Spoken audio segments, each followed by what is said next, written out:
So how come you joined ROTC? What made you join ROTC? That was the beginning of your Army career. I really am not sure. Well, I know why. It was required. Well, wasn't not everybody took ROTC? Oh, yes, they did. The first 2 years at Michigan State, we had to, as a freshman and sophomore, you had to take ROTC. All freshmen and sophomore? Yes. Just the guys, though, of course. Oh, yes. Oh, no, no women. And then it got interesting, and so then you had a choice as junior and senior as to whether you kept on with it, and you got college credits for it. In the end of the sophomore year, your second year, you went to a camp during the summer for a week or 2 weeks, I've forgotten, and it was at Camp McCoy, Wisconsin, and you went on maneuvers. You actually shot the guns, the cannons, which was sort of exciting to begin with, and living in a camp and all that stuff. And then this must be this summer of '39. Then 38 would have been the first. Well, you graduated in 41, so wouldn't have been 40. It would have been summer of '39 at Camp McCoy. Okay. And so I signed up for my junior and senior, which meant you got a commission at the end of that time as a second lieutenant. And along in about 38, things were beginning to get a little queasy over in Europe. And in 39, of course, people were starting to be called into the Army, fellows that, like fraternity brothers, et cetera, that had gotten a commission a couple, 3 years before. So they'd already served out their 2-year obligation, but were called back? No, there wasn't any, no, there was no 2-year obligation. Oh, there wasn't? Oh, no. There was nothing to do, there was no draft. No, but usually when you went through... No, there was no obligation at all. Okay, all right. And so, but they were called in as officers to serve in the military. And then in the summer of, would have been 40, I guess, between junior and senior, went back to Camp McCoy again. And again, interesting. You go by yourself, or did you go as a unit? As a unit. On the train? No, trucks. We had our own cannons, and they were 75 millimeter howitzers left over from World War I. This is a unit out of East Lansing. East Lansing? Yeah. Okay. And to me, one interesting little tidbit, of course, it was all regular Army people, enlisted men and officers that were teaching us. And both the cavalry, the Field Artillery, and aircraft, that's what they had at Michigan State. And a private at that time in the Army got $21 a month. That was his base pay, period. That was it. Now, they did get a living allowance because they were away from their unit, wherever it might be, and living in East Lansing. So it made it possible for them to live. But it was 21 bucks a month. I don't remember anything at Camp McCoy except when we, at least the second summer, we went into town, can't remember the name of it, and whenever if you were at a bar in a certain town there, a certain restaurant, bar, pub, if you were there, sitting there, having a drink, when the train went through, it always blew its horn, and you got a free drink. So we all went in there to drink, of course, and they'd go in at that time. Now, at Camp McCoy, there was a railroad track that went through the camp, and it was, I believe, something like Minneapolis, Chicago, or maybe actually a Chicago, Los Angeles train. But it was a very modern train for those days, very streamlined, and it would do close to 100 miles an hour, which, you haven't heard of that in the last 50 years, but they had trains that would do that at that time. It was always interesting to see it go barreling through there, very modern, sleek. What else then? Who'd you travel with? I mean, the guys. Their names? I have no idea. No idea. Too long ago. Oh, yeah. It was just, and during that period of the 2 or 3 years there, I wanted to learn how to ride a horse. So I signed up and took a term of cavalry, which they also had at Michigan State. And they had a horse barn and lots, of course, horses. You turn the heat on?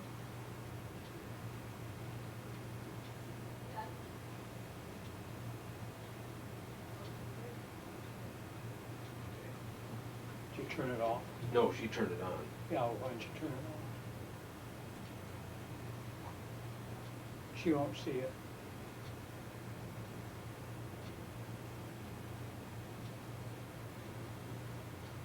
Did you learn to ride a horse? Yeah, and these were basically, well, cavalry horses, but they also had a polo team, horse polo team at school. And we would go in and ride around the ring in the field house. And once in a while, as happened to me one day, when the horse decided it was going, quote, to the barn, it went. And it didn't make any difference what you did. You could jump off or you could ride the horse to the barn.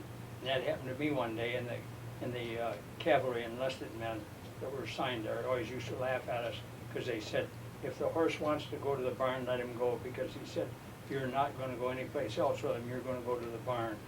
I can remember that. So I got to learn how to ride a horse, sort of. And they did, I can remember one time, well, seeing them play polo 2 or 3 times in the field house, but one time they played, every year they had a game at least once with Culver. Because Culver brought up a team, and I don't know who won, but here were the kids from Culver coming up, they brought their horses up with them and all that stuff. So that was sort of interesting. Culver probably won more often than the Army. I don't know. Rich kids Probably. with more experience playing Yeah. polo. And I can remember being, as we got further into the training, we didn't do a hell of a lot of marching, being in the field artillery, but we did have to learn how to march. And in those days, you had a column right, column left, forward march, about face, to the rear march. And there was columns to the right, which they quit later on. You just marched and, well, you followed somebody out in front of you. But this one instructor said, look, you know, you might have 80 guys out there that you're telling to march and telling them what to do by commands. He said, if you're going to march them into the wall, he said, I want every goddamn guy hit that wall. I don't want you to fit around and say, oh, I made a mistake. I meant column right instead of column. He said, march every goddamn one of them into the wall. Be firm in your commands. And that, I remembered that because that was very true. If you're going to give an order, you give it, and it's firm. And it's met with the meaning that it's to be followed, which was good advice all my life. Up at Camp McCoy, we had a guy by the name of George Lentz, a lawyer from University of Illinois.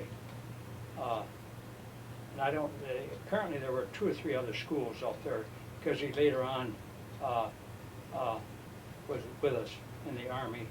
And George would get up at night and pee, and it was just a trough at the men's room. And then he would take a little mentholatum with his little finger and put it in his nose, always after he went to the bathroom. Then he'd have a big glass of water. And about 2 hours later, George would get up and have to go pee again.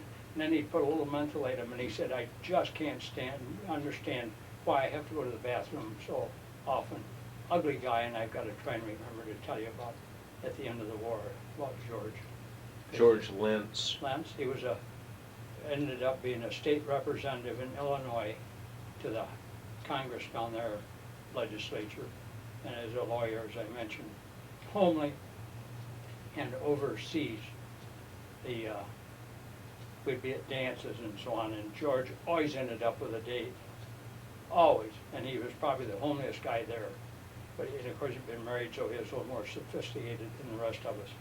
But we'd say, George, how do you get a date? He said, very easy. If you're at a dance, you watch. There's always one gal that's never asked to dance, never. He said, that's the one you go over and really palaver over, ask her to dance. He said, you can get in the sack with her before the night's over. And of course he was experienced, he married and all that big time stuff. But George, because I'll go on with him. When we got ready to be discharged at, where you were down at Fort Knox? Fort Knox, George was married and had, I think, 2 children. And one day he said, "Oh my God," he said, "I don't know what I'm gonna do." He said, my girlfriend's here with me for this week or whatever, because it was gonna take like a month or whatever to get discharged and go through all that rigmarole. And he said, "My wife is coming this weekend, and I don't know what the hell to do with a girlfriend." So I don't know what he did do, but George was a lover and just as homely as anybody, but he always scored. Well, now in the school year of 40-41, your senior year, Yes. then you had more instruction. That was a daily classes like other classes Well, that you take I don't ROTC? remember how many credits, probably 3 credits, which would be like history or mathematics or social studies, whatever. I think it was 3 credits. I'm really not sure. And in order to pass at the end of the fourth year, really, you had to have obviously a passing grade in order to get a commission at the end. But it seems though it was 3 days. It may not have. It may have been 2 days a week. I don't remember on credits. And then you went to In 41, Camp Custer. got Fort Custer. commissioned first, and I think Was that a big ceremony at school, or? No. I think I had to wait. It seems though I had to wait a week or 2 before I could officially be a second lieutenant because I wasn't 21, and you had to be 21, of course, in order to get a commission as a second lieutenant. And then people were being called into the Army, and I don't know, I don't think they'd started draft, maybe they had by then. And sure, we weren't at war, but they were in Europe. So we expected to go into the Army because there was not much choice, because we were officers and they needed to build up their forces. And they had at the gymnasium or someplace late in our senior year, they had companies that came, Firestone, Goodyear, Ford, all those people looking for seniors and certain academic graduate experience to hire them and go out. And I go in and talk to somebody and they'd say ROTC, and we'd say yep. They'd say thanks, come and see us after the war. So that took care of anybody getting a job realistically with a large company, because they probably hired, Firestone maybe would hire 75, maybe even 100 guys a year, every year, and go out and put them on places and so on, give them training. So at the end of after graduation, and I was officially over 21. In the meantime, in the tail end of my senior year, I'd had infectious mononucleosis and was in the hospital and had my tonsils out. Hospital here or hospital in Lansing? Up there on the campus. And that, an infectious mononucleosis in those days was sort of an unknown thing. There was no medicine for it. You just sort of wrote it out, I guess. And because it left some kind of trace in your blood, when I got ready for I got called into the Army, I couldn't pass the physical because I still had, I think, what they call monos in my blood. And I'd go about every week over to Fort Custer to see if I could pass the test, and I couldn't for, I don't know, a couple, 3 months. And of course, everybody was, believe it or not, was jumping at the chance to get in the war, get in the Army, Navy, whatever they were doing. There was no trying to get out of it or anything else except older people, but everybody young wanted to. So finally I passed the test and got ordered to go to Fort Sill, Oklahoma to BOC. BOC. Bachelor of? No, that's not right. It was some kind of a 3 initial deal. Yeah, what it was a school, and it was the equivalent of 90-day wonders. We had, even though we had a commission, and it Battery officer training, maybe? Yeah, or? we had to take a 90-day course in Field Artillery. And we went through the same as anybody else trying to get a commission through that system. And at Fort Sill, we were in number 17. It was the 17th course that they had taught. And I don't know how far they went on during the war, but I can remember we were at number 17. And there were barracks. It was a permanent field artillery base at Fort Sill. And it was a little town about like Marshall, Owen, as large as Marshall, a little dumpy town. And it wasn't too bad. We did a lot of firing of cannons, of course, still 75 millimeter left over World War I. We had to, I remember one night, go out by transit. I have the faintest idea what the hell we did.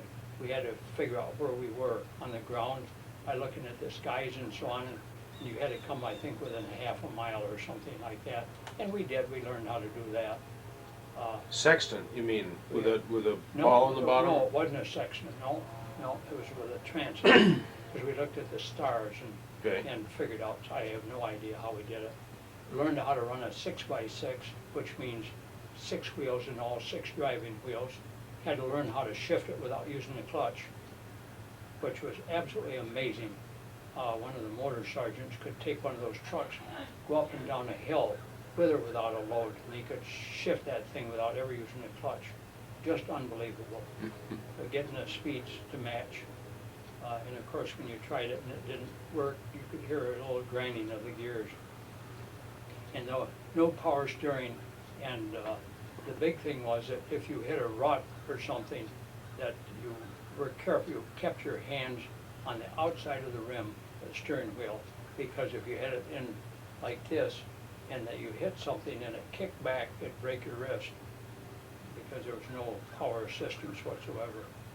I remember that. And what else did we? How long do you think you were at Fort Sill? 3 months. Oh, all right, okay. And depending upon where you stood in the class, you got to go wherever you wanted to. And I don't know where I stood. I have no remembrance at all how I stood, but I had my choice of where I wanted to go, one of which was down Mississippi to 155 millimeter howitzers, which I was very tempted to do, and a couple of the guys did do that because it was just interesting. Big guns that would shoot 12, 15 miles, because ours would shoot about 5 or 6. So I chose Fort Custer, and at the time I knew that I would be going overseas promptly into Iceland, because part of the 5th Division, which was stationed at Fort Custer at that time, they went over in September of 40. Part of them started out for Iceland. So you knew darn well that the rest of them were going to join them eventually. But family here and so on, I signed up for Fort Custer, and I got it, and I came up here and reported for duty. I don't know when, probably July maybe, of what would have been a little later than that. August, September probably of 41. And of course the war hadn't started yet, but things were getting hot. So at Fort Custer, I don't remember anything unique over there about it. World War I buildings left over that we used. And of course you couldn't shoot any cannons over there wasn't enough room.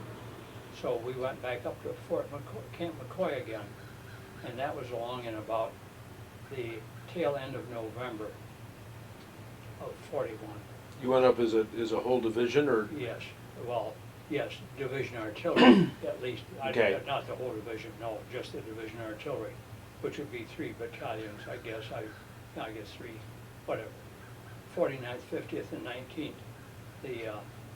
And while we're up there, it became December 7th, and we were out shooting guns on that day, and we were told that the Japanese had attacked, and within one day we had orders to go to Iceland, to go overseas. So we packed up and came back to Fort Custer and got ready to go overseas. Do you have any leave time then? Did everybody have leave time? Might have had a few a days, week? I doubt it. Okay. You hadn't been in long enough to Well, no, but before you deployed to overseas. Oh, I don't know, and I don't remember, and of course with my parents here, Yeah. it didn't make that much difference. So we took a train, I remember that, to, I think Boston. And we got shots there, because it was so early in the war, well, war had been declared a few weeks before that, we had a little, I still have it in the drawer here, it was almost like a passport, so that we could go overseas. I don't know why, but we did, issued us something. And see, I lost my train of thought. You were getting shots. Oh, yeah. But you didn't go through Fort Dix. No, that was coming back. I think we went to Fort Dix. We left from Boston, and we knew we were going to, no, it was a big secret as to where we were going to go, because, the enemy, oh gosh, you couldn't let them know with our other part of the division already in Iceland, where the heck would we go? So we were getting yellow fever shots, because that was to fool the enemy, thinking that we were going to go to Africa, I guess. And we were going through the line, getting shots, and they said, now look, there's 3 of you going to step up, there's 3 guys there, 3 guys are going to get a shot, 3 move on, 3 move up. Remember, 1 shot per person, there's 3 doctors or nurses, whomever, giving you this shot. Remember, 1 shot, 1 shot. A guy by the name of Pod Camaros, never forget him, got up in line, and he got 3, and he just hit the deck. I guess it didn't hurt him. But you know, how stupid to give yellow fever shots to people going overseas, to Iceland, but we did. I guess it fooled the enemy. But then we left, I don't know, along about sometime in February of '42, because I'm almost sure that we were scheduled to be in Iceland on March 1st of '42, and it was going to take us, I don't know, 8-9 days to get there. And What was the name of the ship you were on? USS Goethals. No, yes, not USS. It was a passenger ship. It wasn't Goethals, no. It began with a P. It was used in the Pacific for cruises. I can't think of the name of it. The Goethals was on the way back. But it was a passenger ship, and they'd put double-deckers and triple-deckers in all the staterooms for us. And of course, being officers, we got, a bed to ourselves, and started out, and we got out in the Atlantic, northern Atlantic, and of course, all of us scared because we were running without basically any escorts. And we had, I suppose they didn't have enough ships, and I don't know what they do anyway against submarines. We had a tanker with us, and that would do, I believe, 7 knots day and night, which isn't very damn fast. And I don't know how fast we were going, maybe a little faster than that.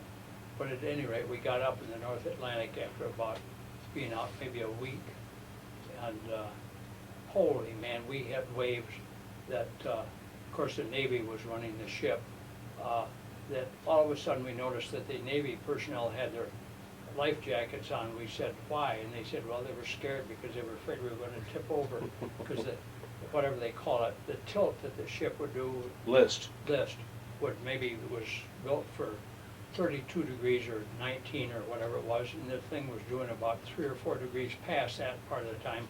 And the waves, I can honestly swear, were at least close to 50 feet high. Absolutely unbelievable, just unbelievable. And all of us scared to death, and of course, most everybody getting sick. And with this one guy with us, Chuck somebody, he was graduate of West Point. He was sick from the time he got on the boat. He never ate a bit of food until we got in Iceland. And of course, the enlisted men, of which there were an awful lot. There's a fly swatter on top of the refrigerator. And the enlisted men were down in the hold, which is unfair, but at least that's where they were. And they were just sick, and you could smell the vomit all over the ship, and it was just horrible.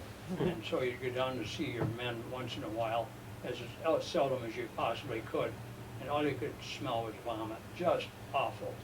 And I don't think we got, I don't know, if it was gonna take us 10 days, it took us about 14 to get there. We were 4 or 5 days late because of the weather, and we finally got to Iceland, and I don't know what date it was in March, sometime or other, and unloaded, and got assigned out to different camps, and Well, now Iceland was a free country by then, but prior to that, it was part of Denmark. well, it might have been part of Denmark. Yeah, Like Greenland was. yeah, Where are you going? If anybody calls to regret, be sure to write it down. I'm gonna get my hair done. Okay. yeah, okay. And we got sent out to different camps, and what they had in Iceland were Nissen huts, which were sort of a half circle made out of What we would call Quonset huts? yes, Quonset huts, we call them Nissen huts, I don't know why. Maybe they originated in Japan, I have no idea. Sure, Quonset huts, and that would be your quarters to live in, and of course the officers all stayed by themselves, and enlisted men in much more crowded conditions than the officers.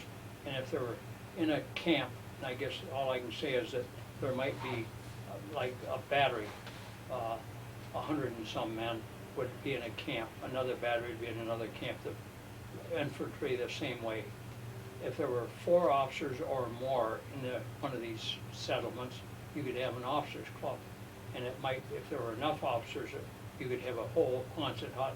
If there weren't enough, you could have maybe a half of a Quonset hut set up. And of course, there was a bar in every one of them. I don't know whether they had radios or furniture, I have no idea. But I should come back to the booze a little bit later, but let's see, we got there in March, and of course, we thought we were gonna be in 50 below weather and so on, and the weather really wasn't bad at all. And during the summer, it wasn't that bad. The only trouble is that we, nothing to do with the weather, I'll back up. We were training, and what we would do, we would go out and train, whatever, you know, firing and so on and so forth in different drill. And then when you got back at maybe 2 or 3 o'clock in the afternoon, many times you'd take a contingent of men and you go down to the docks and work for another 5 or 6 hours unloading supplies and so forth. And the horrible part was that periodically the enlisted men would have to unload beer, and there was no way that an enlisted man could get anything to drink, no way, because there was prohibition in Iceland. And what you did, you got a permit from the state if you wanted to have booze, not beer. You couldn't buy beer downtown, but if you wanted booze, if you had a birth, a wedding, a house warming, or a death, you could get a license. And if you were going to have I don't suppose they had cocktail parties, whatever. If you had a party for 50 people, you could get a license to buy X amount of bottles of booze. And if you had whatever, that's how the Icelandic people lived. So when we had these little bars in these officer clubs, and you could have a shot of booze in any kind of a mix. I suppose we had Coke and, I don't know, soda. It was 15 cents, 1 krona, and you just ran it at the end of the month. Well, if you had a party, which you could have once in a while, and we gotten acquainted with some of the Icelandic people, they would, of course, just love to be invited because they could sop up the booze, which they couldn't get a hold of. But the thing backing up, when we first got there, Reykjavik was the capital with, I don't remember, 30,000, 40,000 people. I think there were 100 and some thousand people on the island when we went there, maybe not that many, but no grass, no cows because they couldn't stand the weather. They had sort of like Shetland ponies that would survive, and so they saw a lot of those. I lose my train of thought here. Well, you're talking about the booze, Yeah, and then, so as time went on, the officers could buy booze, and we could order it from the States. Remember, we were there for 3.5 years, so, I mean, a year and a half, so that so things happen. We could order the booze from the United States, I don't know who from, anything. All I know is that it came in on some of the freight ships that probably the enlisted men had to unload, and it was $12.85 for 12 bottles, fifths of booze. The best booze, Old Granddad, and some other bourbons, but you know, just $1 a bottle. Now that bottle of booze, if you wanted to sell it, would be worth a minimum of $50. And I think a few guys did, which is to me very wrong. I used to give one once in a while to the first sergeant, and again, the enlisted men, see, couldn't do anything, and once in a while the enlisted men would somehow or other get aquavit, which was homemade booze, and they'd get drunk and they'd get thrown in the jug for being drunk, and and once in a while somebody would give them a few beers in the different organizations, but they basically weren't treated fairly at all, because they just couldn't drink, and they couldn't go downtown, get a date. So what the hell did they do? They did nothing. I think I had 7 of my men kill themselves. That's out of 150 commit suicide, and 3 officer friends of mine committed suicide. in Iceland? Yes. Jesus Christ. Well, that was a very monotonous place. And you know, you go through the same routine every day, and you finally got fed up.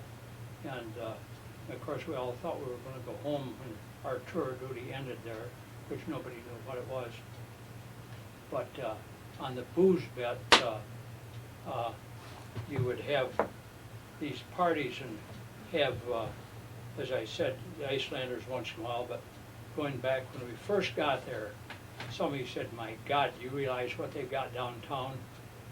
And again, as I said, Reykjavik was sort of a city, a typical old-fashioned European city. Cement streets and all that stuff, but sidewalks and some stores, 1 or 2 hotels. Somebody said this big community swimming pool, and there's a lot of women down there, so it's a good place to go. Well, come to find out that at that time, the women did not wear tops in the swimming pool. Well, cripe, the first thing you wanted to do was to get downtown to go to the swimming pool, which we all did, and obviously saw more bare boobs. And one day there than I've ever seen in my life all put together. So that was sort of an exciting thing. And as time went on, you got acquainted with different girls. I dated one girl, and her father was president of the bank. I remember that. She's a good-looking babe. And take her to a dance when we had one. Excuse me. And one time, I want to back up a little bit on the weather. The weather, because this was the first, we got there in March. The summer was relatively nice, and it would get maybe up to 56 to 60 during the day, so it wasn't all that bad. And then we started to get into the winter weather, and again, I think the coldest we ever saw it where we live, basically out of short ways out of Reykjavik, was probably about 25. Obviously it was below freezing, and we had snow periodically, but no bad weather. Up on the glaciers, I remember we went up one time for some exercise, it was 54 below, so it got cold enough in some areas. The sun, which excuse, made it difficult to sleep during the summer, of course. Your first year that we were there, the first summer, we had curtains on the windows because the sun didn't set, and that was very difficult to get used to, and it just stayed light all the time, and obviously not being used to it, it was difficult to sleep sometimes. And that went back to where the enlisted men had to work really 12, 14 hours a day. And it wasn't quite so bad, fortunately, because of the sun. It was always daylight, so it wasn't as though you had to work early in the morning and late at night. Let's see, along about this time, let's see, We were talking about the banker's daughter.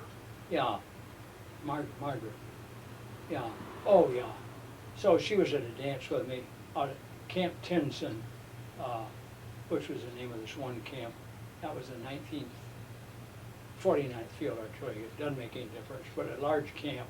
And we had a whole building for an officers club, and they had music of some kind, probably maybe a radio, I don't know, maybe, I don't even know if they had tape decks then, probably not. So at any rate, they had a separate building for toilets. You go in one end, and again, this building was probably, well, it doesn't make any difference, 15 feet wide and maybe 35 feet long. On the right-hand side was a series of one-holers. And you sat on that to go big chair, and over here on the other side, about 5 feet across from it, was a big urinal, just a trough that ran out. Well, there were buckets under the seats, and that was the honey buckets, and the Icelanders were hired to come in and take those buckets, and they thought it was wonderful because they could use it for fertilizer on their fields. Well, at any rate, I told Margaret that I had to go to the bathroom or whatever, and of course all of them spoke English. The old people didn't speak English that well, but all the young kids did, relatively young, 40 and under. So went out, started to go into the toilet room, bathroom, or whatever we call it. The head would be the Navy. And she walked in with me. And that I thought was real odd. And I thought, well, now what do I do? Well, she went in and she sat down on one of the seats and she started to pee-pee. And I went over to the urinal, excuse, and I stood there. There was no way that I was going to be able to pee. Absolutely no way. The only person I'd ever wee-weed in front of was a woman, was my mother. And finally, she got all done, and we were talking during this deal. Just no way I could relax myself. So I pretended that was all done, and we went out and went back into the dance, and I came out later and peed, but oh God. Oh.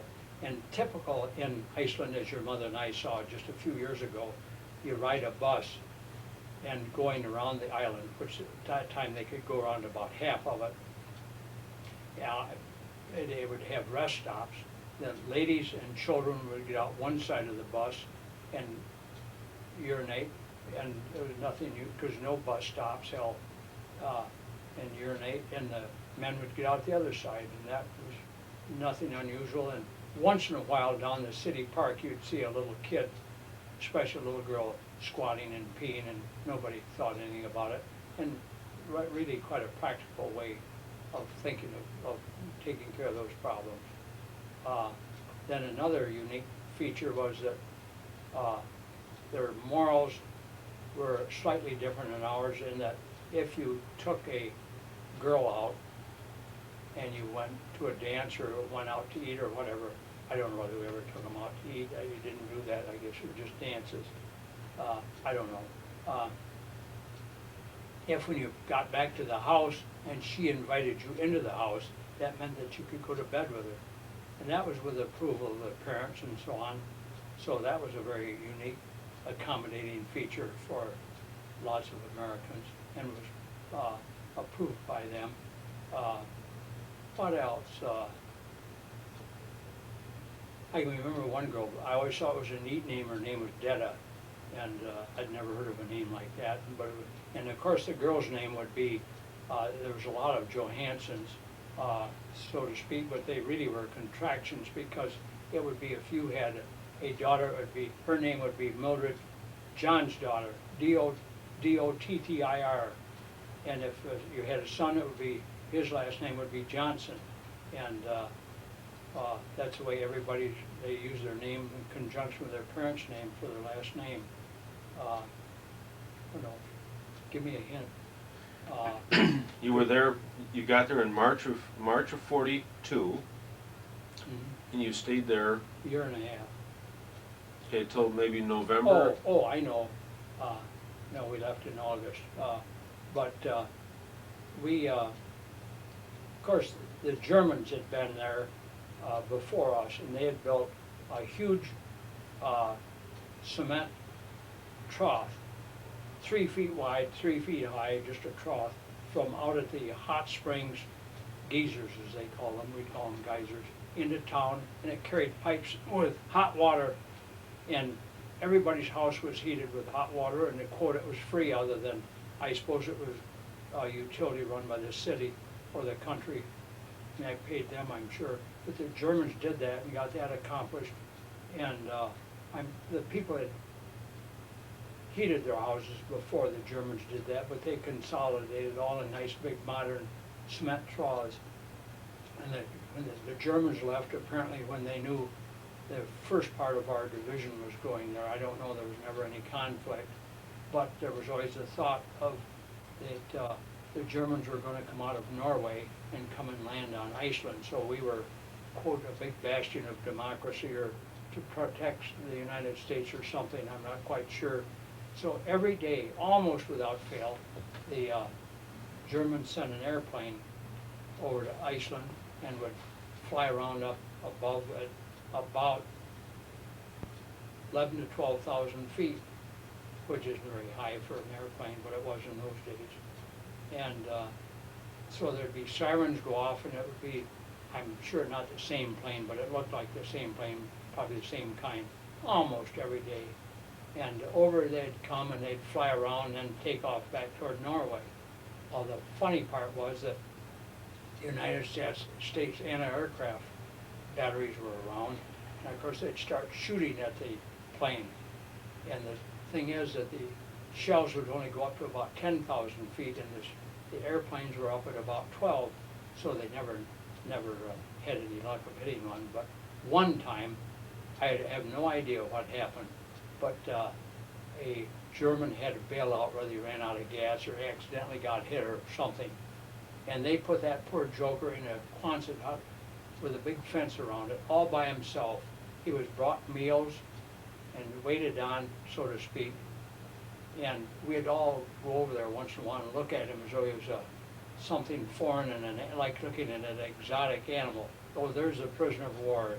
And the poor guy probably would have given his life almost to have just waited on table or worked in the kitchen someplace, but they brought him his meals, everything, all that.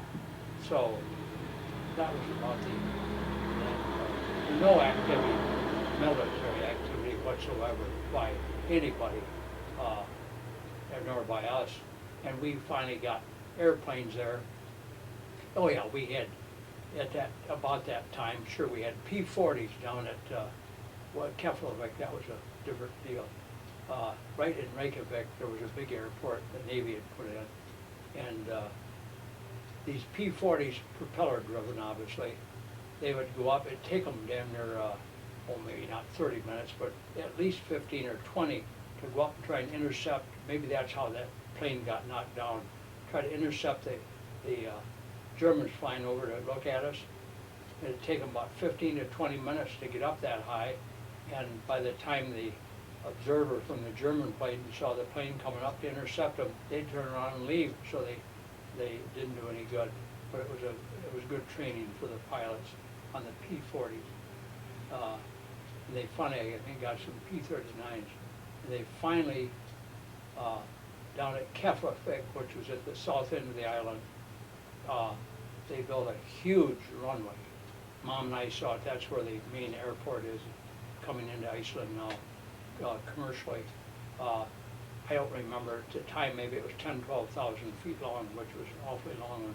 And as they were building it, the Germans were coming over, and I don't know, some babe from Europe would broadcast to us that we'd never finished on the radio. It's like Mildred Mary, I don't know, German Mary or somebody, and that you'll never finish that, and it'll be bombed out, and we'll you'll never, it was gonna be for ferrying airplanes to Europe from the United States. Well, they finished Keflavik without much trouble and no bombing, of course, whatsoever. But it was maybe 15 miles south of Reykjavik, and the road going down through there was absolutely unbelievable. It was lava fields, which of course, that was how Iceland was born, created. And it was just like they think of as a moonscape. Not a tree, not a blade of grass, nothing would grow in there. And it was just ungodly, but at least it was a road going to and from Keflavik. And at one point in time, from Keflavik, I got a phone call, and it was from Bud Bozard, a guy from Marshall. Can't think of his wife's name, doesn't make any difference. Friend of mom's, I think. And he said, oh, here I am referring, I think it was B-26s, which was a fast nuke bomber, two-motored, I think, to England. Well, I said, stay there and I'll come down and pick you up. So I went down, picked him up, brought him back to camp, and we got him tighter than a goat that night. And he stayed with us, and we, all of us, tried our best to find out how fast the plane would fly, how fast it took to take off, and all that stuff. He would never divulge one single solitary fact about it. And he took off, and he still lives here in town as a locksmith. But I'm sure he had a hangover the next morning. And Keflavik, there were geysers around at different places I mentioned, and we had one right at one. I lived in probably 3 different camps, but there was one right near our one camp I lived at, and they just somehow or other collected the water and put it into the shower building, so we had continuous supply of hot water. Well, along about we'd been there, let's see, we got there in March. I don't know when it was. Maybe the sometime late that fall in '42. Colonel somebody or other that used to be in charge of the battalion here in the States recommended me as an aide to the new general that came in that took over the 5th Division Artillery headquarters, because there were 3 battalions, and of course you have a Division Artillery headquarters. And he was a brigadier general, and I'll think of his name in a minute, Vanderveer. And he was in World War I, was a private in the artillery, and he got appointed as a 2nd lieutenant, battlefield commission. And he was probably more biased, more narrow-minded, and more strict than any West Pointer that I ever ran into, probably because he'd been an enlisted man and you followed the rules and you did as you were told. At any rate, I became his aide, which was a very nice deal. I was at his beck and call 24 hours a day. He had a driver, and we would go to different affairs, different meetings. Of course, out in the field, I learned probably more being with him, because we'd go out and watch the other batteries shoot, and he'd criticize them and suggest things and so forth. So I saw all the mistakes everybody was making, so I learned a lot from that. And in the artillery, just generally speaking, as I said, you can shoot these. We had 75 millimeter howitzers, cannons to begin with, and it must have been about this time we got 105 millimeter, which is a little bit bigger and much newer. And these things would shoot about, I think up to, if you really want to, 7 miles. So it's a long damn way that you shoot this thing. Well, say you're going to shoot at something 3 miles away, and you're up high enough so that you can see it through field glasses. And obviously the first shot doesn't come very close to it. So if you're short of it by a quarter of a mile, you give them instruction how to change the angle of the gun so it would shoot theoretically over the target. Then if it's over, you split the difference and come back, and right, left, same deal. And there were 7 different charges in a shell, and remember the shell is about 2.5 feet long, 7 different packages of powder in this brass cartridge, always brass. I don't know where it came from and where it all went. Tons and tons of these, because they were no good after they shot it once. And so you'd put charge 4, so you had 4 bags of powder and throw away the 3, or charge 7 when you wanted to go as far as you could go. Later on, they put timers on them. That was different. That was a posit fuse, and it wasn't a timer. It was a sensing element in the nose that when it got down near the ground, I don't remember, 50 or 100 feet, it set it off, and it exploded. And that was good against personnel, you know, so it blows up in the air and kills them rather than, you know, by hitting and going up sideways. Because the first, well, that's way on from the, let's see, that's the distance. And then in August of, I think that's. When was that you got with Vandermeer? Vanderveer. Vanderveer. Probably in, maybe December of 42. I would think maybe along and about there. And that really, it was a nice experience. And he was tough, but turned out he was a nice guy. Where was he from? I have no idea, no idea. Never learned anything about his... Harold, I think it was Harold Vanderveer, but I'm not sure. No, hell no, he didn't talk, and you didn't get personal with him. And you didn't get cozy with him. And I remember eating at the officers' mess at the, well, I got another story to go back to, eating at the officers' mess, and there was a major general there, of course, who was in charge of the division, of the whole division. His name was Parker, a real ass. Oh, God, he didn't know sick 'em. And I can remember, here we are, maybe 15 officers at a table, at least 12 of us reserve officers, and 2 regular Army officers, one of who was him, one of, yes. And it was something, well, these reserve officers this, reserve officers that. He had no respect for any of the, for the reserve officers, which was, made you feel bad because, hell, we were the only ones that were running the whole operation. There were so few regular Army because our division had been completely regular Army before I joined it, and was a regular Army when I did join it, other than as time went on, way back when I joined it, more and more reserve officers came in and filled up the complement of up to full strength, but it was very irritating. And that was at Camp Baldershaggy. It was a camp, that was the headquarters, and there was a general, I don't know, but between the anti-aircraft, our division, and lots of other troops, there was a general that came in as commander over everything in Iceland. Don't remember his name, but I've got some pictures of him coming in and arriving to take over. And this Parker was the division general, and Vanderveer was the 5th Division Artillery general. And we stayed there, let me see, I wanted to back up a minute ago. Let's see. Well, you said earlier you had a story to tell, but that was... I know. Oh, yes, I know.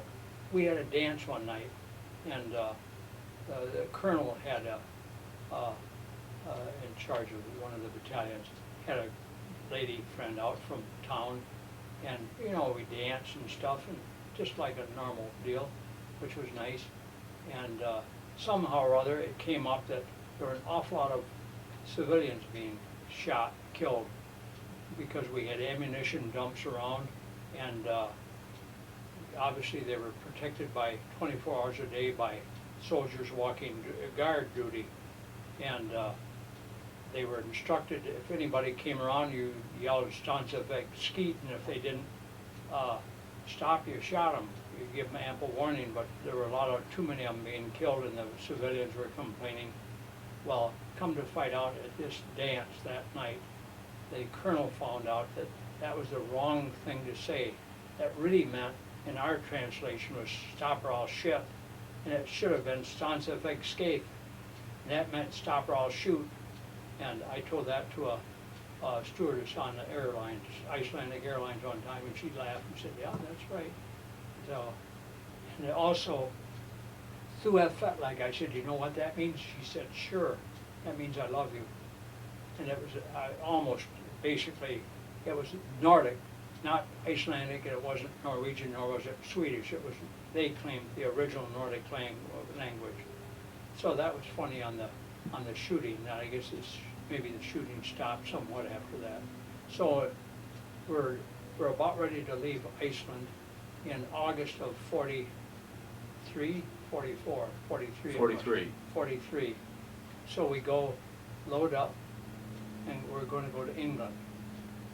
And Now, who else was on Iceland at the same time? Not just the 5th Division. yeah, that's all.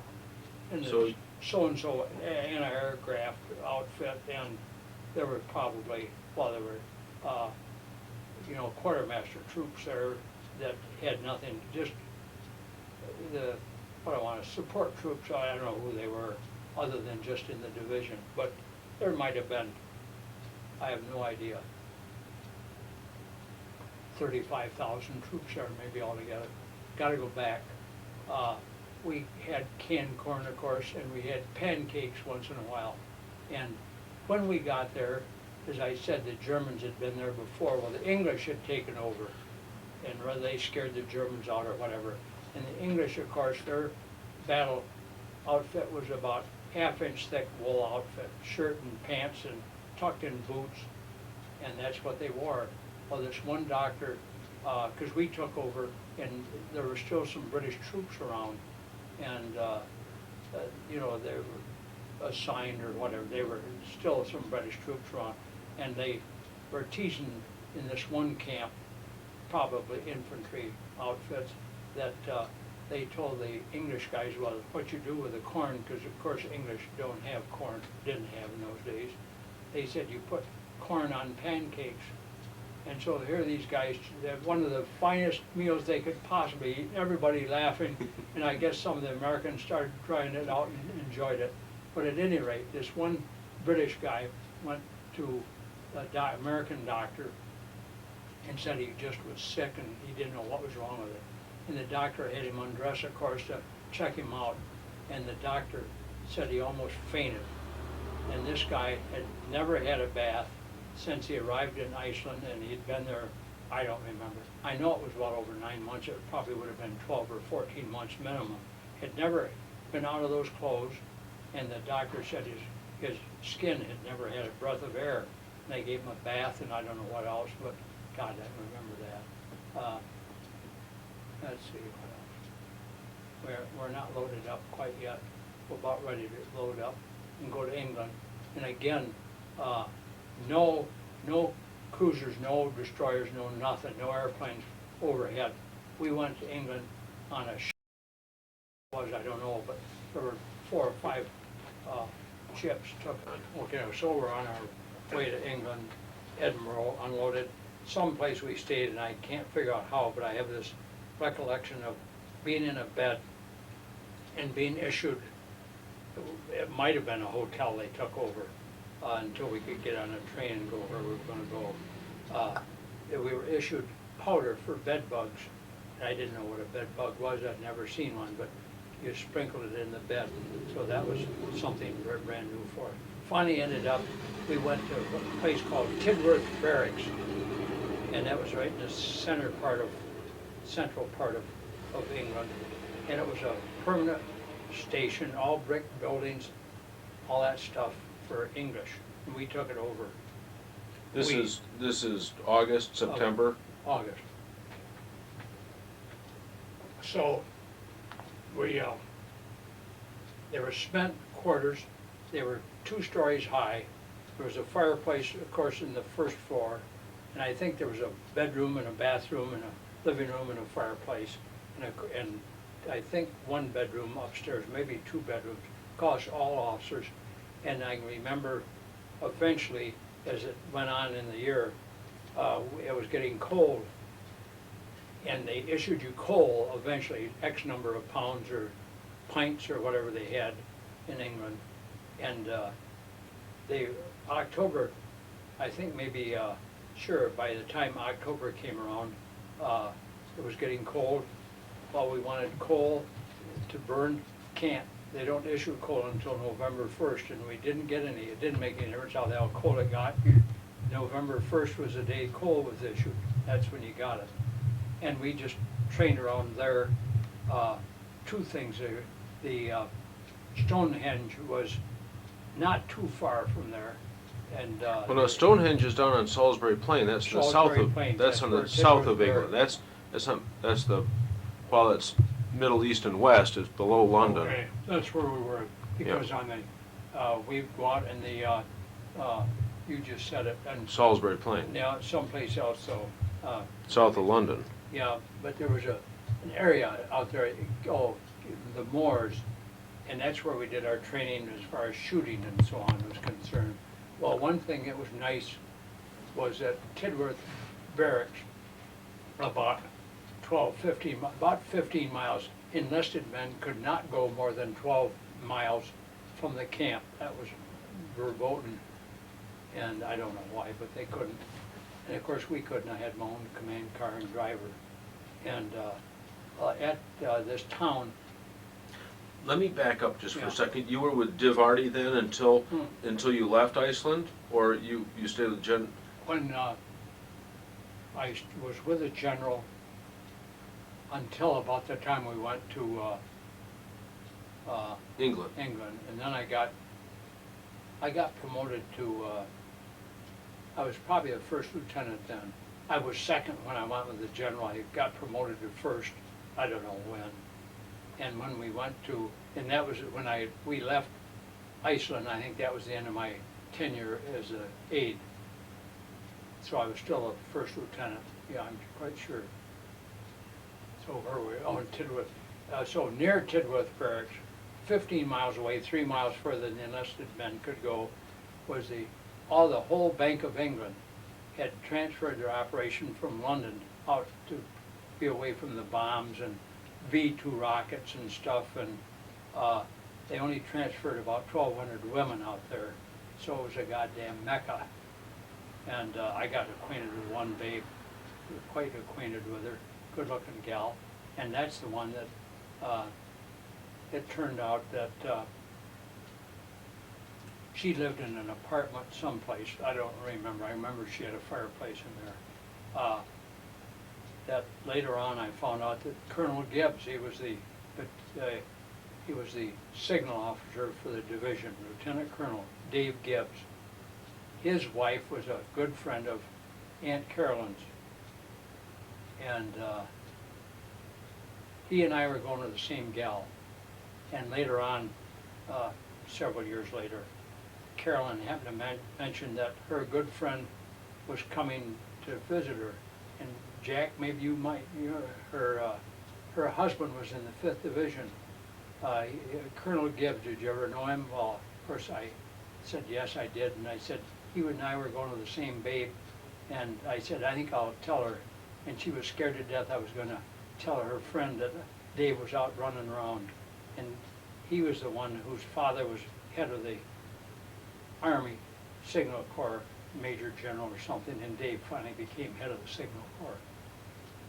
So we're in England, training and so on, and we were there, I don't remember, 8 months, maybe a year, I've forgotten. And we were going to transfer, and we were moved to Northern Ireland, and we went into, can't remember the name of it, it may come to me, in Northern Ireland. Oh God, what a poverty, the people, it was pitiful, because some of the people had dirt floors, and the house was sort of 3 rooms. As I remember, on the left was the, well, I'm not sure myself now, but you walk in the center of the house, and it was the kitchen and dirt floor, chickens walking around and so on, and on the right-hand side would be 1 or 2 bedrooms, maybe on the left would be the barn. But, God, poverty. So we trained up there. What was the woman's name in England? I don't know her name, but it was Dave Gibbs that his wife was the one that was Aunt Carolyn's friend. Right. No, I wonder what your friend's name in England, Hell, I don't know.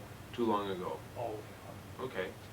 but I can remember they having the command car sit out there, and the enlisted guy driving, he didn't care, he got to go out, do something.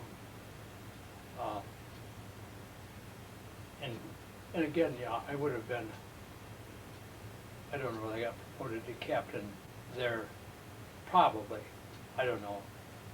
Because having my own command car, I must have been a captain.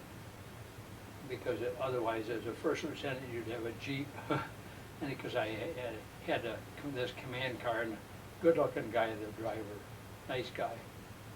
And Who was he, you remember? yeah, no. So we go to Northern Ireland, and we're in this, oh, I know, back in England, it was Exmoors. Exmoors is where we did all of our training. And somebody from England, oh yeah, that's down so-and-so. So we go to Northern Ireland and we're training there, and things start moving along. Well, let's see, when would this have been? This would have been in Maybe in March or so? March about. 44? Of 43, wouldn't it? 44. 44 by now, yeah. And the rumor was there was going to be an invasion of England, of Europe by American troops.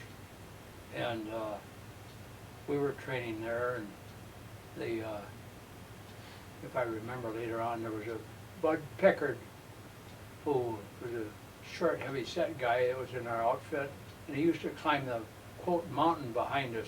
Well, it wasn't a mountain, it was a big hill, but he did that every morning for exercise. Oh, yeah, I know. And the, so while we're there, again, Quonset huts, or some, yeah, Quonset huts.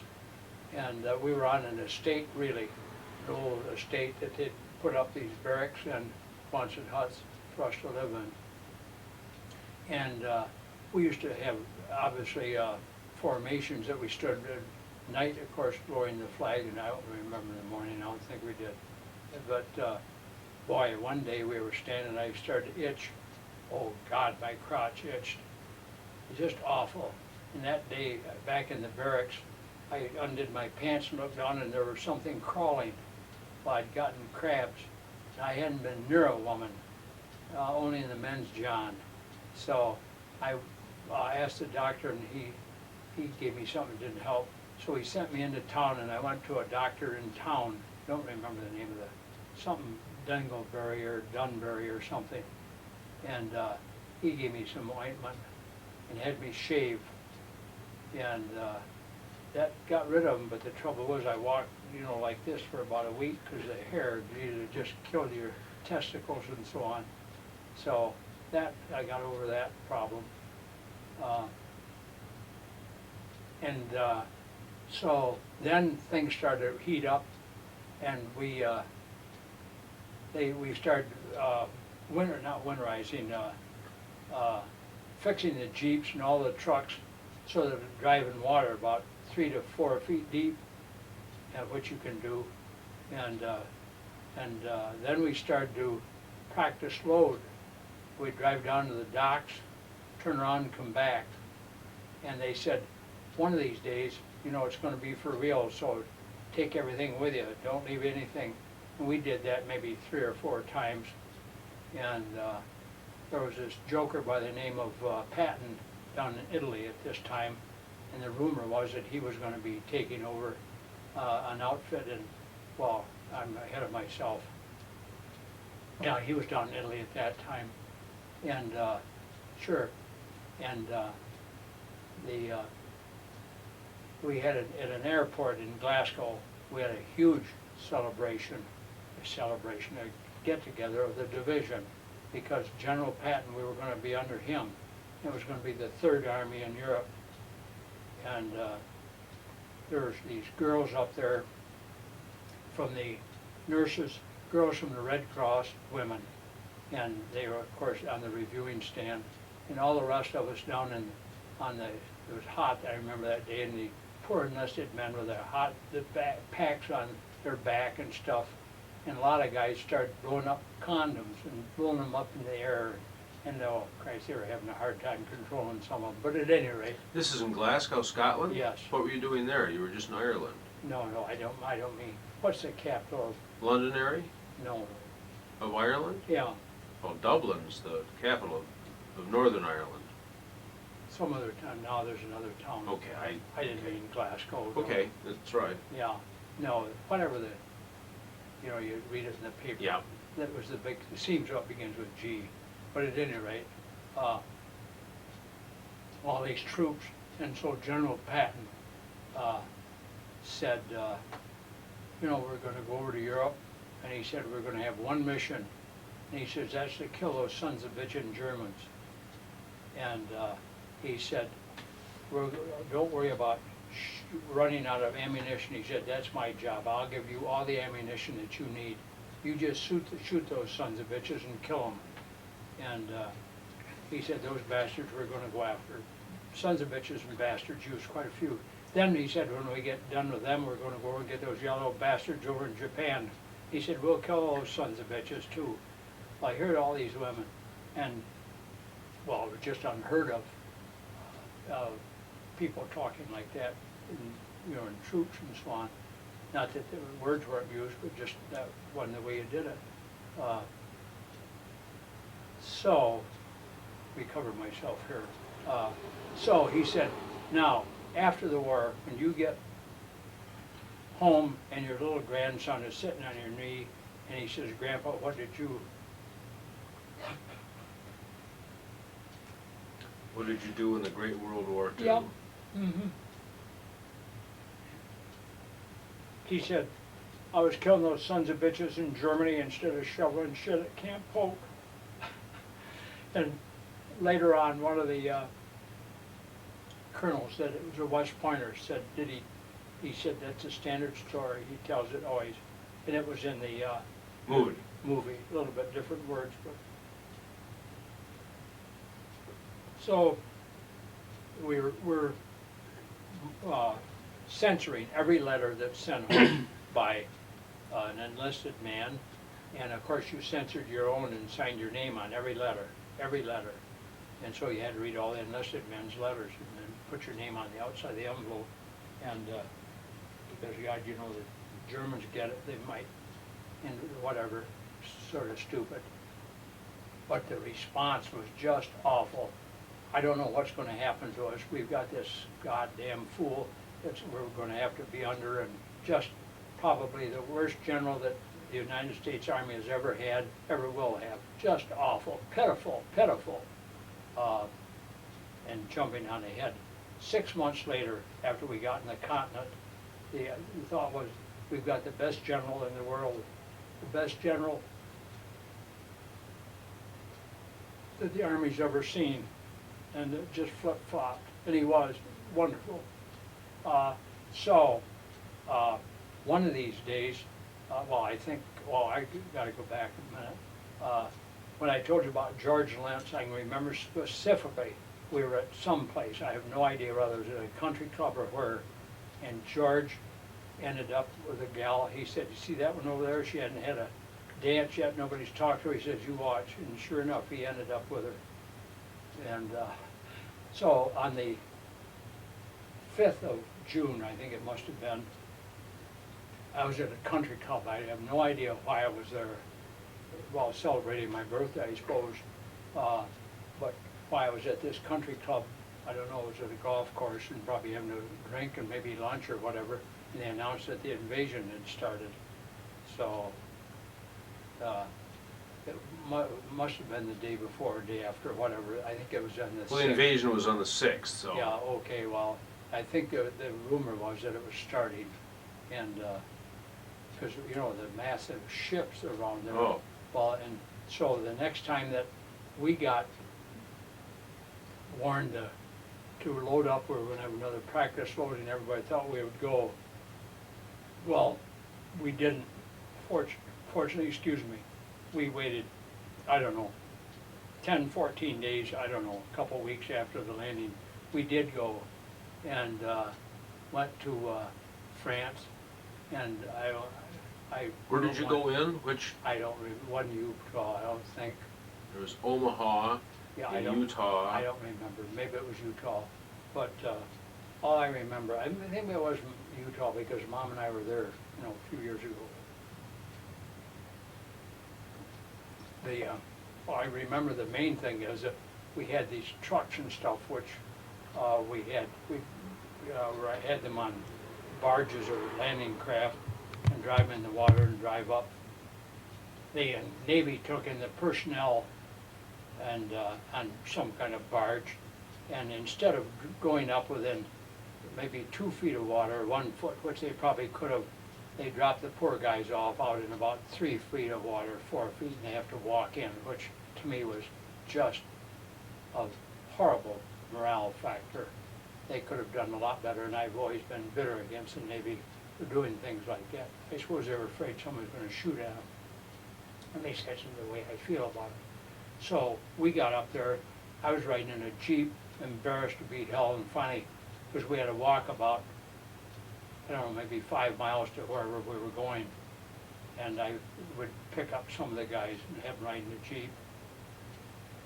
And because I got wet too, and nothing worse than walking in your wet feet. And we were not troops that had practiced a 12-mile hike every week or every other day or anything. We hadn't practiced hiking, period, because we were in trucks.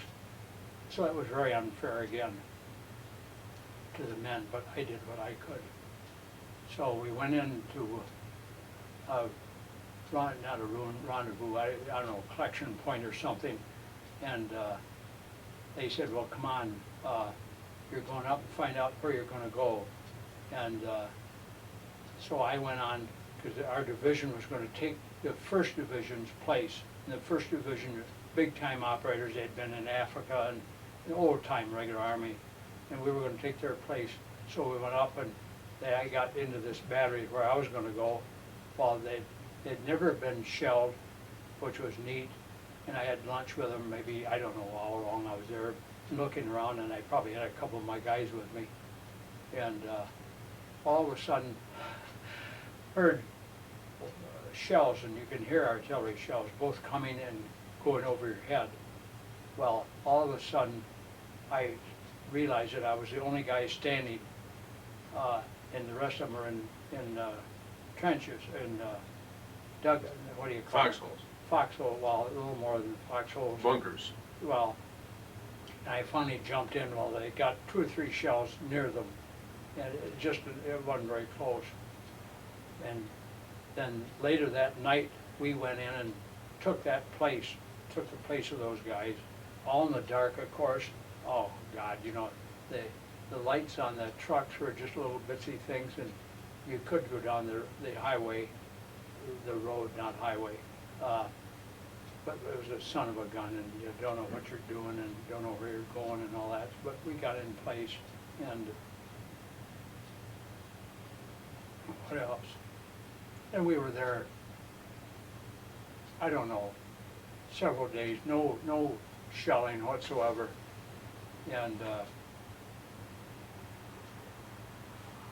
all of a sudden, one day we started to get shelled, and that was bad. And it went on off and on for a while. I remember when we first went into position, first or second day, I was looking someplace, wherever I was. I could see out a ways, and maybe a couple of miles away there was a farmhouse, and so I zeroed in on it and blew the thing up. I just had been waiting for about 5 years to shoot a cannon at something, and what did.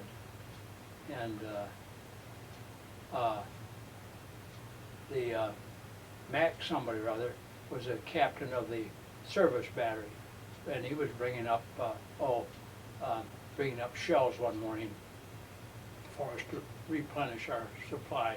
And in the meantime, I had always had for us a toilet, and instead of a slit trench, which a lot of people had, I had a nice little toilet with a toilet seat, a holder for the toilet paper, in canvas around it. So you could take a shit Yeah, by at least yourself. in comfort, sure. So Max said, well, I had to go to the bathroom. He said, oh, yeah, we're going to Twist. He said he's got a nice toilet, so he said, I'll wait till I get down there. So he went over and sat. Well, at that point, we started to get shelled, and he got hit. And it cut his knee, one shell fragment cut most of his kneecap off, and the doctor said, who appeared soon thereafter, said, well, the nice thing, Mac, is that you're going home. He said to me, he'll have a limp the rest of his life, and maybe a stiff leg. And then Mac said, what the hell am I gonna tell people when I get home?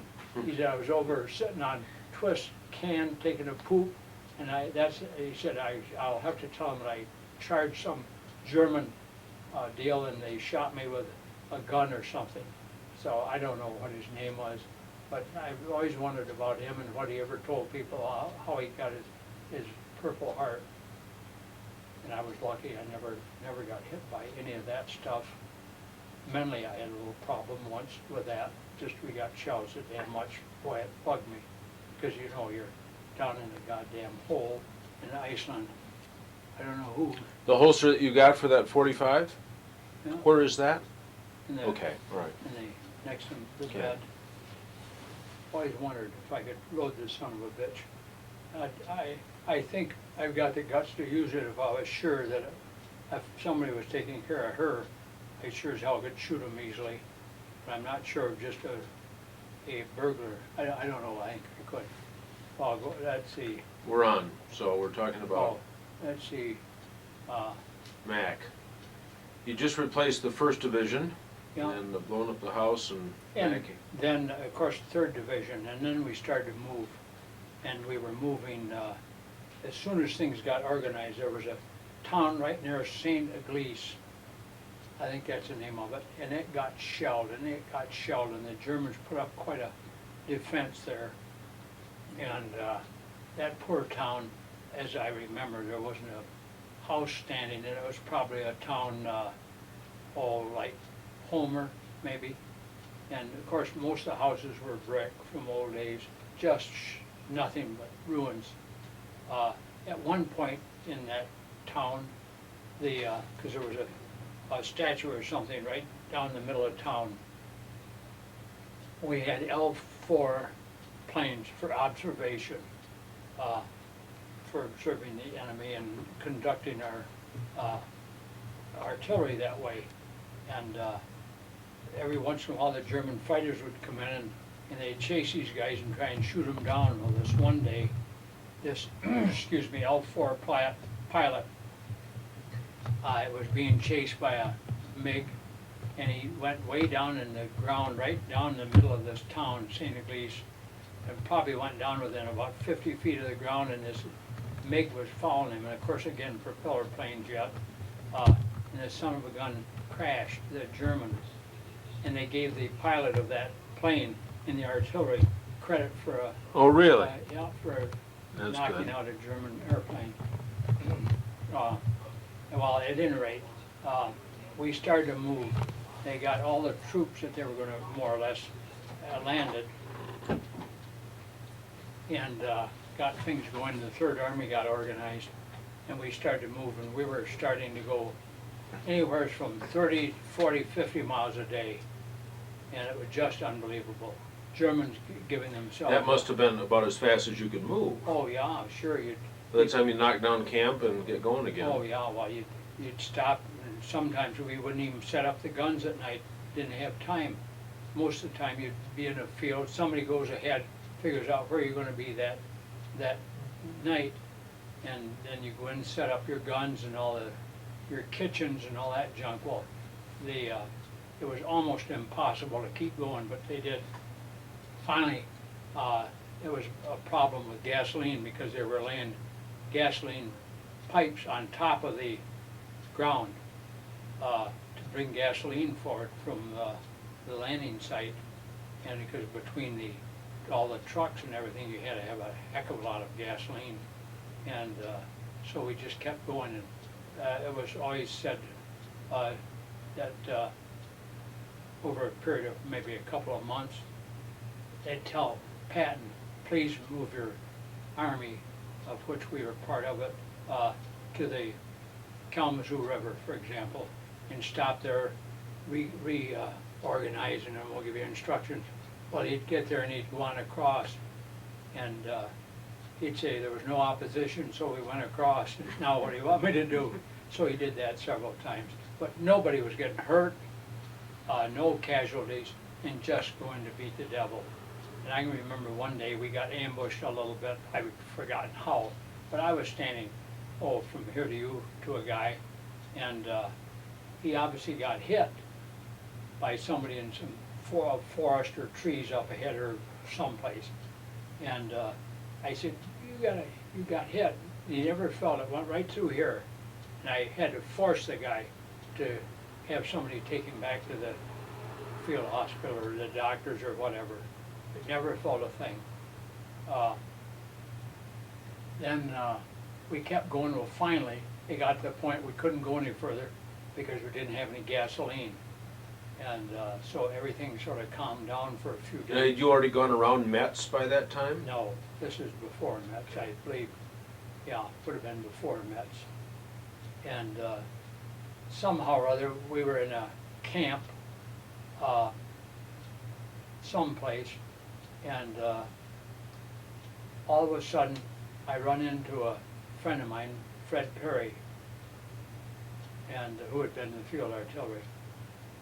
Yeah, it was Fred Perry, and he was with a 155 millimeter howitzer outfit, and he was nearby, and we were in a clump of woods. He and I went someplace because I'd never shot a 155, so we went to wherever his observation post was, and we could look over at this fortified deal across a river. I don't know what it was. And we could see a guy with field glasses, a German, looking at us, or looking at the area. So we got 155, and hell, it was just like a freight train going over you, because that was back about 2 or 3 miles of where the cannons, howitzers were, and the thing landed someplace near. We kept fiddling around, getting closer, and the shell would land, go off, and you could see it, of course, and the guy would disappear as he heard it coming. 2 seconds later, he's back up looking, and finally, we were getting a little bit closer, and finally, he knew eventually that somebody was watching him, and one time he ducked and came back up and waved. I remember that. That was a big deal. Well, we never hit him, of course, but that was fun, shooting 155. Let's see, that finally got going again, and hell, moving just about as fast as we were before.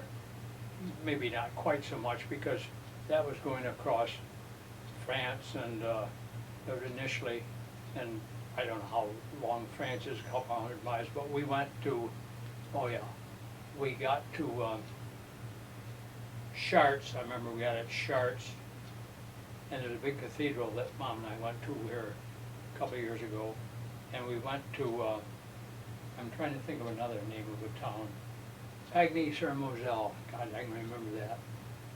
Little thing that we were holding up there, because I had to build a bunker for the general to be in. I was assigned that, our outfit, and that was where Division Artillery was. Pagny-sur-Moselle, we were there maybe 4 or 5 days. Then we started moving again. Now, when you stopped, rather when you were moving, did you skirt towns, or did you go right through the center? Main roads. Were people out watching you, or people? Gone, John. Now, in France, yes. When you got into Germany, of course, you never, which we weren't in there yet. But in France, oh yeah, out handing you bottles of wine, and the guys throwing packages, because we got a little package of 5 cigarettes and K rations, and they'd throw cigarettes to them and all that stuff. Sure, they were good, but generally, if there was any activity, combat activity, you never saw a person. Sure. They'd be down in the basement. And going through France, the infantry, of course, were there first, and sometimes we were right, well, within a mile or 2 behind them, so to speak. They might be in the Well, again, towns, you gotta remember that these towns that are like, again, Homer, Little farming towns. oh, yeah, Yeah. yeah. And the infantry would get in there first, and they'd always go for the basement, and there was always a stock of wine, and they'd drink that up. And then our guys would come behind, and they'd go in and make sure that if there was any there, they'd get some. And we were down, again, going through southern France, I guess, not southern, it'd be middle, south to us at the time. We came upon a warehouse, and it was filled with champagne. And somehow or other, the word was that the Germans had bought and paid for it, and it was reserved for them. We helped ourselves. Well, I had a trailer, which was an ammunition trailer, which I could use to carry personal stuff and so on. And like the one that I gave Yeah. you. And so I had a couple of cases of champagne that I carried with me. And what else? Oh, we kept going. We finally got to, because the Third Army, of course, and we were, I think, 20th Corps at the time, went across more river crossings than anybody else in Europe. And these major rivers, well, hell, there was no opposition.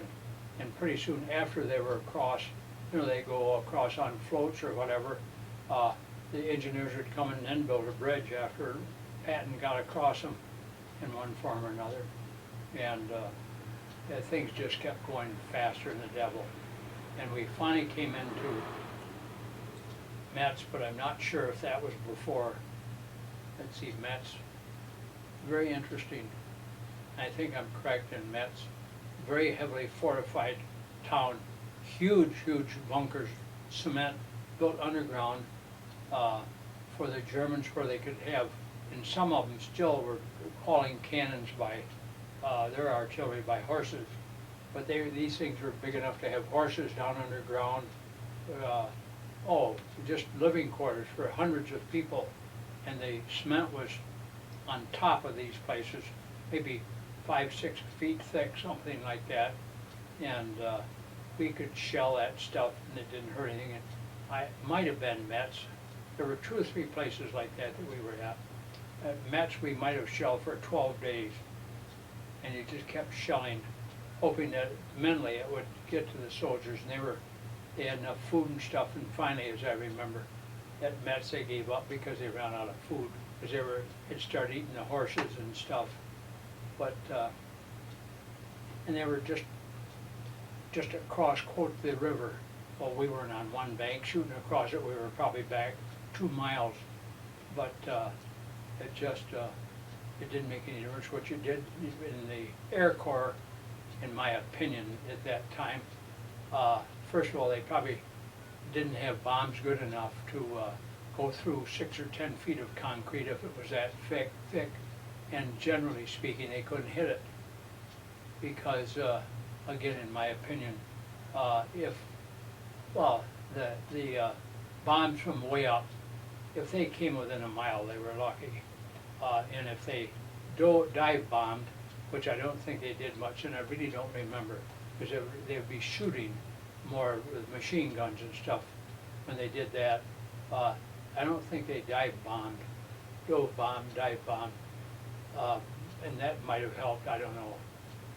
But Well, I know that during the invasion, there were 200,000 people killed in two days on both sides.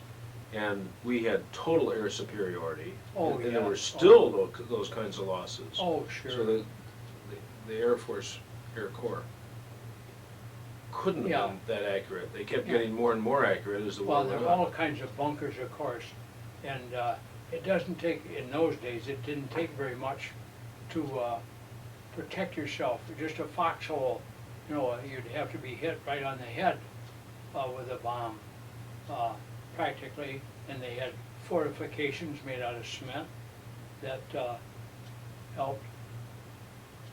But after Metz, gosh, I can't think of what would have come next. Well, That must have been October or something like that, and then by then you were starting to move, it was winter, and you were starting to move south Well, a little bit, yes, but we got into Germany after we went across the Rhine, would have been. Let's see, the Rhine comes as a dividing line, I think, between France and Germany. And I should know because Mom and I were on it. We got on it in France one time. But at any rate, we got across the Rhine, and I think we were the first over the Remagen Bridge. That was the secret deal. That was the one that got troops going across. And I think our Corps secured that and got it before they blew it up. And that really started things flowing across into Germany. And When did you guys turn north then to go up and relieve the Battle of the Bulge?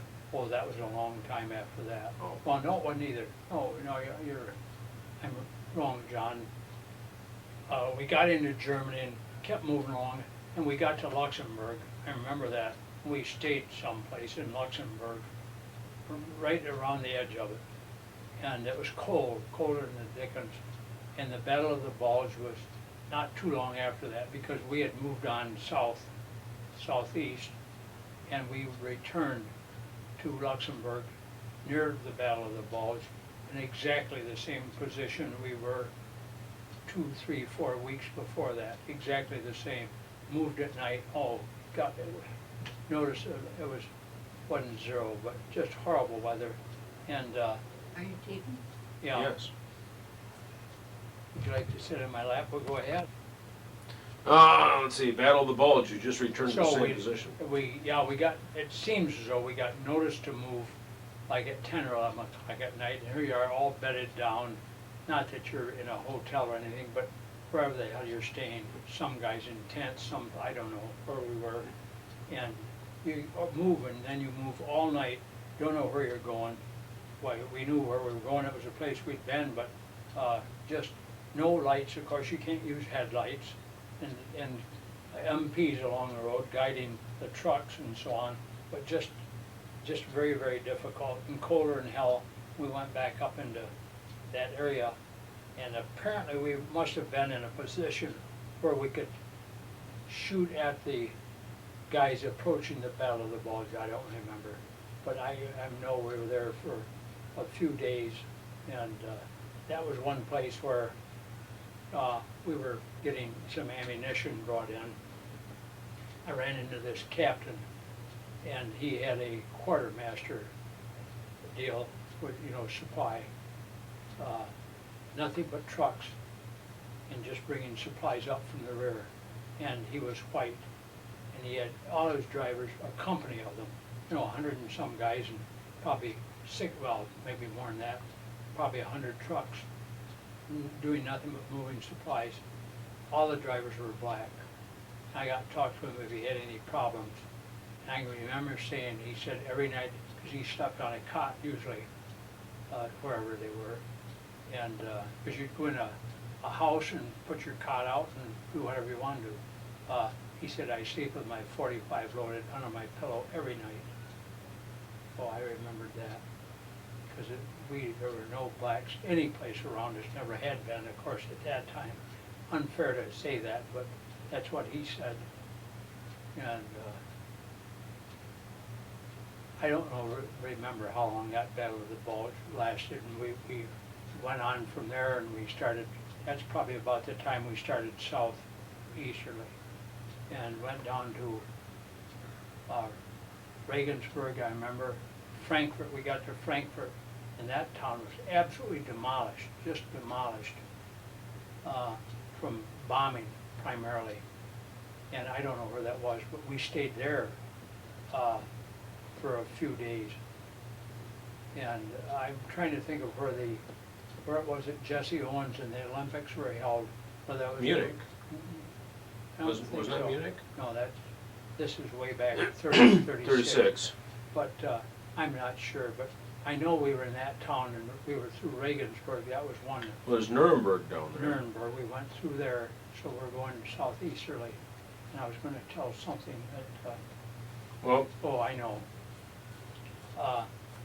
We sort of took over the town, the division, I suppose, took over the civil bit in Frankfurt, and, which was very unusual. And Ed Klinker, who was in one of the batteries, lieutenant, he was on it was sort of a hearing board or ombudsman or something. And the Germans could come in and talk to him. He said this guy came in and he said there was an American infantryman came in, or 2 or 3 guys, and they took my wife in the bedroom and all had intercourse with her. And they said, well, anything about it? And he said, no, I didn't do anything about it. He said, but the next day they brought 3 or 4 of their buddies back with them, and they all had intercourse with her, with his wife, and then maybe one more day there were 8 or 10 guys came, and they all had intercourse with his wife, and they said, well, was she afraid of contracting a disease or some such thing? He said, oh no, but her back was getting sore. And I can remember that and say, the board listening to the guy just could hardly keep from laughing when the guy said, oh no, she wasn't mad or anything, but her back was getting sore. So that was that in Frankfurt. And that was probably before Nuremberg, but we went on down. Gosh, I gotta think where we went from there. We eventually ended up in Austria, didn't you? Didn't you poke into Austria just a little bit, maybe? Isn't that awful if I saw a map? I'm gonna map of the world. But let's see. Yes, sir. See if there just kept going down in a southeasterly direction through several of those large towns, and we finally got to the border of Czechoslovakia. And I can remember being in this farmhouse, and it was a nice house, stayed in one of the bedrooms, of course, and down at the end of the hall, you open the door and there was a toilet, and you sit on it, and it went all the way down to the floor down underneath, and there was a big tub down there, and I suppose they'd empty the tub periodically and take it out forever, but it was a beautiful one over inside the house. And the war ended while we were in this general area. Back up to Passau. We aren't there yet. Oh, excuse me. Yeah. So the war ended, and some poor jokers, I can't remember now, whether they were out of our outfit. I think they were out of our artillery deal. We're going over there were a lot of, I can't think of, home troops, whatever you call them. You know, just Like National Guard. well, it's sort of, and they had all these guns, pistols, because somebody went over there and bought probably with then, quote, occupation money or something, cigarettes, or they got a whole case of Lugers, even with the Cosmoline on them still. Well, that rumor got around and everybody was looking for guns from these people. But a couple of guys, well, I gotta back up, because periodically when you were moving along, I would go out ahead to see where we were gonna go, of course, the next day or the next whatever. And I was with a guy, and we were going across a great big field. Well, it was a road down a plain, if you want to call it.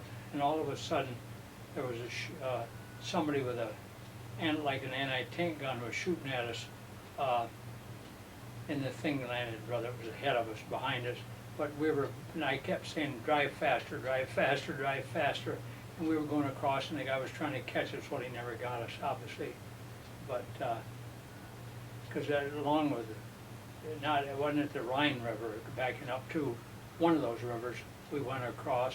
I was down at the beginning of the bridge going across, and as I remember, it was a German bridge that hadn't gotten blown up. And there were 3 guys, as I remember, standing, from here to the car out there from me, and a shell came in. I killed 2 of them. So, you know, I felt fate was with me, that you just, if you're going to be killed by, you get killed. And that happened one other time someplace, somebody got killed, and I didn't get bothered. But then I got to go way back to where Mac, with the knee, and I'll probably cry on this. We got shelled one day, and of course you had guys with litters and so on in the medical area, and they were not very far from us. And this kid got hit in the chest, and the doctor was over with the Jeep, and the medics put him on a stretcher and put him on top of the Jeep because they had racks up there. And there's a guy.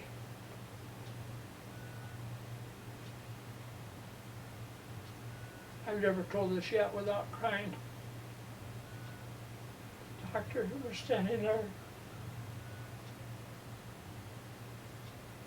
shaking his head, and this kid says, "Captain, I'll see you soon."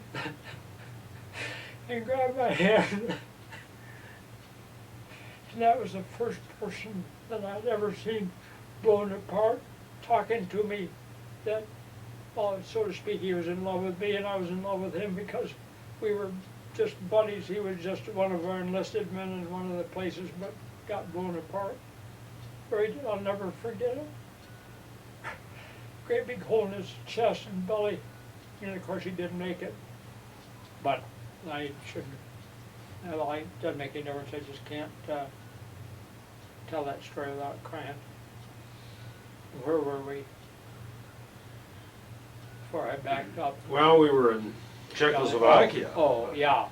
And so 2 or 3 guys thought, well, they'd go over and try and get some of these pistols or anything they could get, guns or anything, as souvenirs. And I'll be damned, they got killed on the way, either going over or coming back. And they were no more, shouldn't have been out there. But that's what happened. And the war at that point ended, more or less. How was it? Was there a general feeling going around? I mean, you knew that the war. Yeah. You knew that it was just a matter of. The Germans were giving up. I should back up on some other stuff too. Given up by the hundreds because they didn't have supplies. They were disorganized, and so on and so forth. And I remember someplace along the line, we have no idea where it was. We met up with the Russians, and they were artillery, and I don't know why or what or how, but we were there, and the Russians had Studebaker 6x6s that the United States had furnished to Russia, and they were absolutely awful. They'd never been cleaned. The oil, a couple of them were dripping oil, and just as though you turned it over to a couple of lame braid nuts, and the guys were scraggly looking and so on. And they had a medic with them. That was a woman doctor, and she could speak English. So I had pictures of her once, and of these Russians, first Ruskies that I'd ever seen, and it was just interesting. And a couple of guys and I tried to entice her that evening for a little affair, but didn't have any luck, and because we hadn't seen anybody for quite a while, and she wasn't interested. But it was interesting to be able to talk to her in English. And but they were just scraggly looking. Well, as these Germans were taken, they were giving up even more to the Russians, and the Russians were, as of whatever date it was, everything that had been prisoners of war at that date belonged to the Russians. Everything before that date belonged to the Americans. And we went over and watched them transferring Russians, German soldiers that the Russians had. It was the other way around. We were transferring some to the Russians because they were captured or gave up after the date. And these guys knew they were going to go with the Russian troops. And they broke ranks, tried to run any place. The Russians just machine gun them right down. Which, well, that was the way it was. And let's see, I should go back to the hospital. I got burned up someplace along the line, but we ended up, after the war was actually announced over, we then went on to Passau on the Rhine River. Nice town. It would be town maybe the size of Battle Creek, Lansing, and we took over a hotel, the officers in one, enlisted men in another, and we just stayed there, and we were just occupation troops waiting to go home. And the Sergeant Accardi, our officers mess sergeant, who was a professional boxer, had been a sparring partner, I think, for Tony Graziano or somebody at that. Tony was a little bitty guy, but he had a hell of a good cook. And of course that was typical of what people thought. If he's a boxer, make him a mess sergeant. You know, if he was a beautician, make him a mechanic, so on. But he could, well, at any rate, he was in, I went into the enlisted men's mess one day, and they were in a great big room, all the tables and stuff. They weren't eating, and Sergeant Accardi was there, Tony, and somebody was mopping. Well, we'd begin to get replacements from the States at that time, and Tony said something, maybe ate this guy out about not mopping it properly or something, and the guy said, kiss my ass, or whatever he said, either that or the word son of a bitch. And that guy was, within about 3 seconds, was flat on his back. And I said, what? And that's when I found out Accardi was a professional boxer. I'd never known it before that. And so, boy, once that happened, all he had to do was tell a guy, jump, and they jumped. And Passau was enjoyable. We had fun. We had dances and stuff, and good food, and just sitting there waiting to get orders to go overseas, or to go back to the States. And I was going to back up and tell something.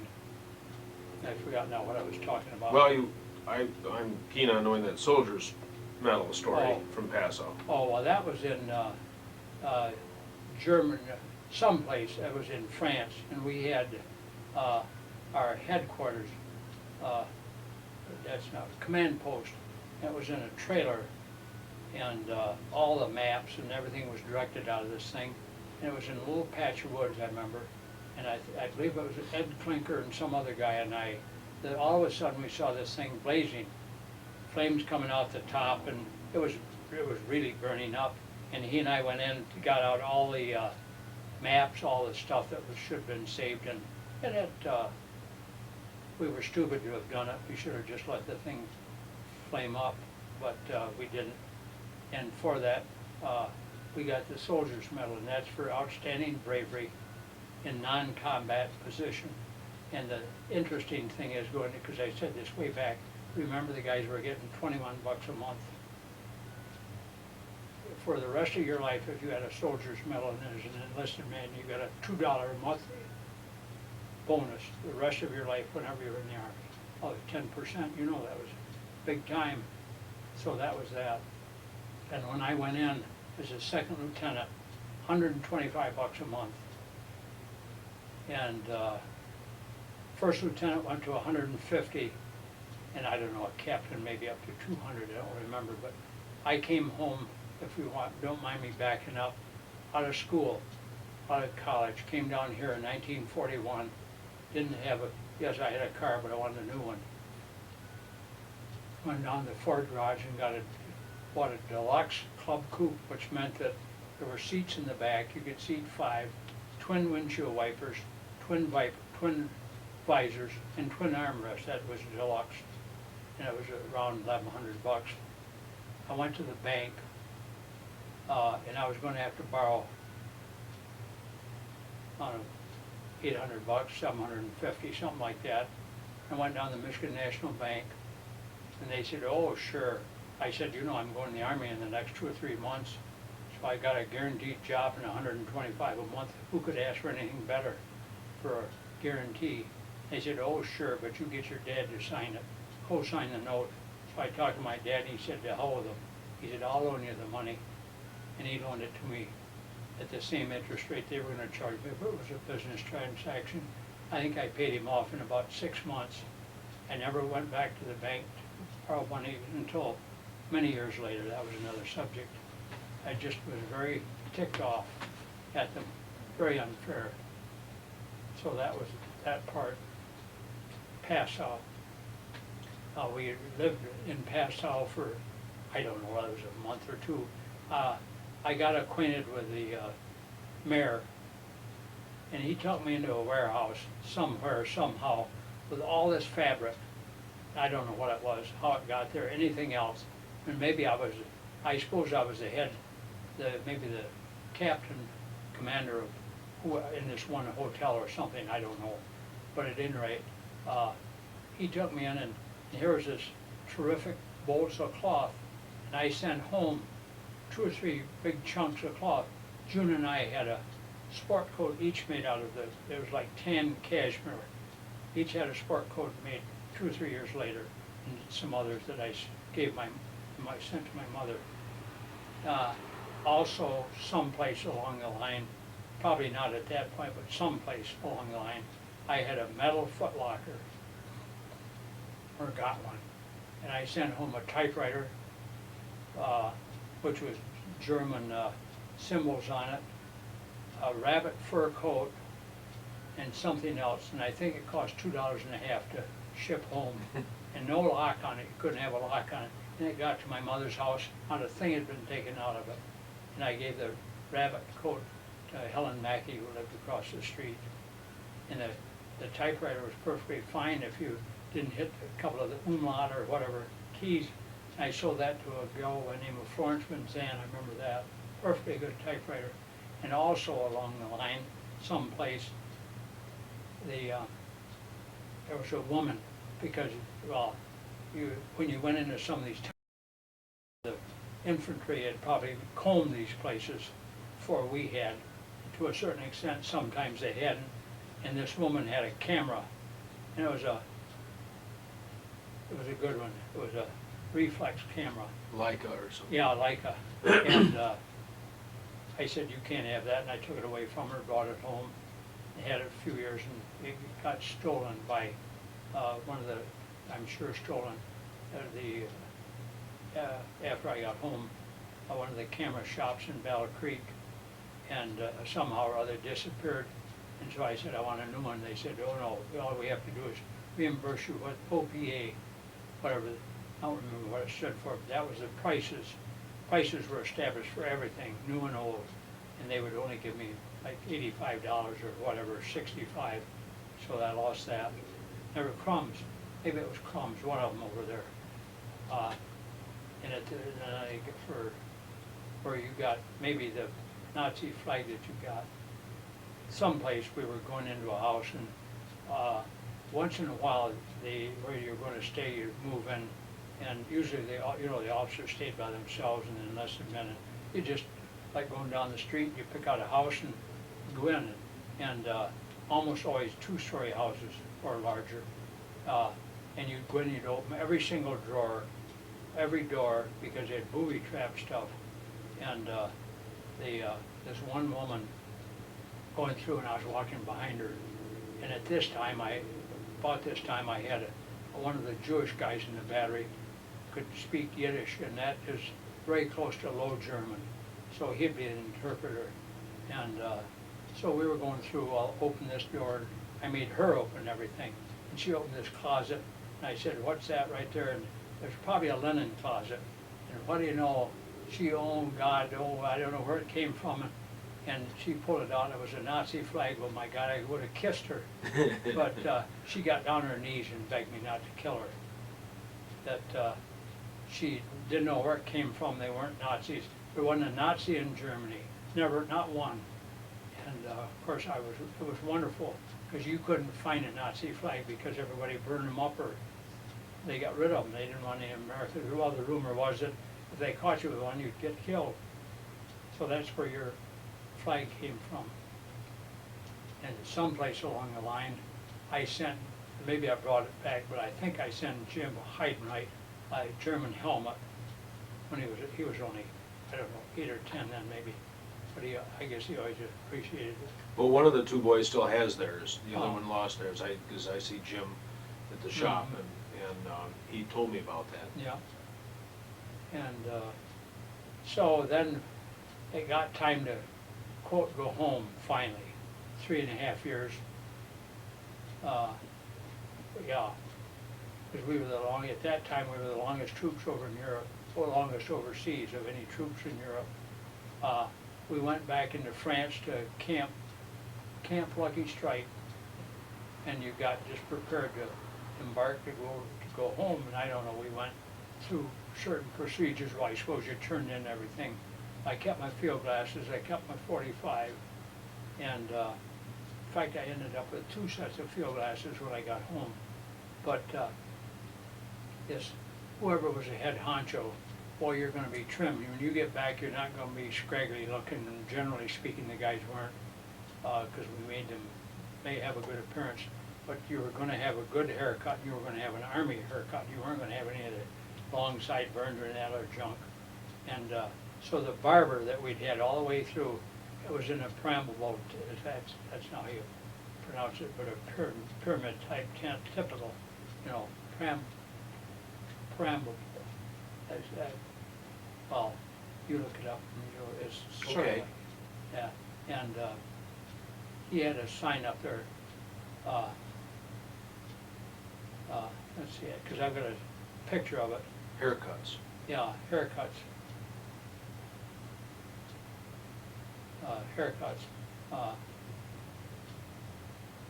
Army haircut, your haircut or my ass. Because I remember he had or my ass, implying that, you know, because the head honcho had sent a couple guys back into the barber to cut it the way it's supposed to be. And so this guy was cutting the hair, and it was either you cut it the way I'm told that you're gonna have it, or I'm not gonna get in trouble. So I remember seeing that sign on, that was funny. We finally, and loading trucks, a couple of guys had diarrhea on the way to the boat. God, it was just pitiful. They were sticking their butts over, they get in 6x6s, just awful, whatever we had to eat at the time. But we got down to Le Havre, and where they have a 51-foot tide at the extreme. I think that's what it is. Unbelievable. That may be wrong, but it's 21:31, or I remember 51. But we got in on the ship, God, way up, walked into the boat, and way down low is another entrance. So we got on the USS Goethals. That was a hospital ship. Oh God, what a deal. That was for taking wounded back. And of course, they didn't have to have it for wounded, and they were using anything to take us back. But it was a hospital ship. In the dining room, of course, we were waited on. They had fabulous food. We had sheets on the beds. My God, it was like living as a king. Just wonderful. And You went through Paris on the way back. no, I went there on On the way through? well, sort of, but no, on leave. Oh, all right. Yeah, Okay. that was on leave, yes, that was completely different, forgot about that, I don't know where from, but it was down in Nuremberg or someplace down in there where we were for a while. And we